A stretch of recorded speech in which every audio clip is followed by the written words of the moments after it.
Dari kedua tersangka, polisi menyita 15.000 keping VCD. Di situ pula peralatan pengganda yang mampu menghasilkan 500 keping VCD Ubobo Kupang ditangkap polisi. Ia diringkus di rumahnya saat menerima seorang anak buahnya yang menyetor hasil penjualan togel. Meski menolak dijuluki bandar togel, faktanya YT tertangkap tangan beserta barang bukti berupa uang jutaan rupiah hasil rekapan togel. Namun YT hanya mengaku sebagai korban, karena sebenarnya suaminya lah yang berprofesi sebagai bandar togel. Suami YT yakni IMR saat ini masih dalam pengejaran polisi setelah berhasil kabur saat digerebek. Penjualan kupon putih yang diduga dilakukan YT dan pengecernya selalu menggunakan pesan singkat melalui telepon genggam, sehingga sulit untuk mengungkap permainan angka tebakan. Apapun dalihnya, tersangka YT akan dijerat ancaman hukuman 5 tahun penjara. Sementara itu, seorang wanita tersangka pengganda dan pengedar VCD bajakan Selasa siang dibekuk aparat Polres Jakarta Utara.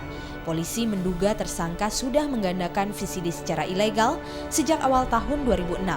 Ia melakukan kejahatan itu bersama sang suami. Dalam sebulan bisa Kali enggak tetap, kadang-kadang ada 400-500 ribu gitu. kenapa sih pilih Udah susah di Pontianak sekarang. Ikan. Dari kedua tersangka, polisi menyita 15.000 keping VCD.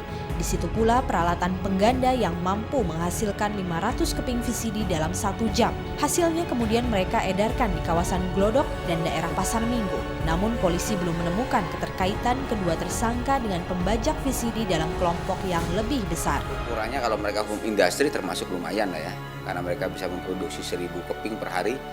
Sehingga mereka sekarang sudah 2 bulan berjalan, jadi kurang lebih 60.000 keping lebih. Ya.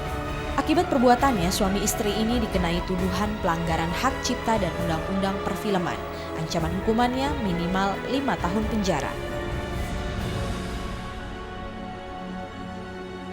Berbeda dengan dua wanita tadi yang bergandeng mesra dengan sang suami untuk berbuat jahat, seorang wanita di Mataram justru mendapat perlakuan jahat dari sang suami.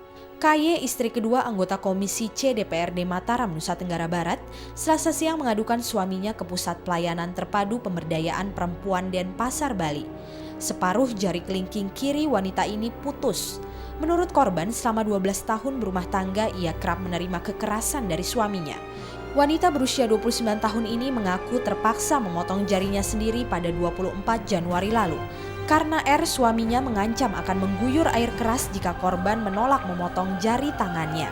Sehari setelah peristiwa tersebut, sang suami memberi uang pada korban untuk berobat ke UGD RSU Mataram. Saya sudah mengakui saya punya teman cowok, cuman dia tidak cukup dengan kata maaf. Jadi dia minta 2 pilihan. Jari kamu potong 5 atau air keras 2 botol saya siram ke tubuh kamu. Meski telah saling memaafkan dan membuat perjanjian di atas kertas bermaterai, ibu beranak 3 ini memutuskan akan melaporkan suaminya ke Polda Bali. Tim Liputan Trans TV.